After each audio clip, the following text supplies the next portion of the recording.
રાવણ પાસે અઢળક સંપત્તિ હતી, મર્યો ને ત્યાં સુધી એનામાં સંસ્કાર ન આવ્યા.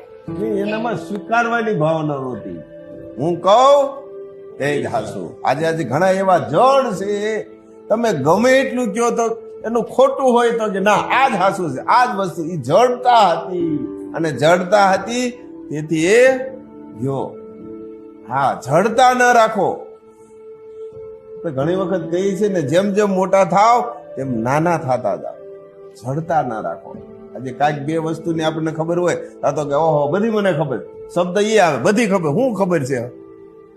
હા, થોડીક ખબર હોય અને એ અધૂરી હોય.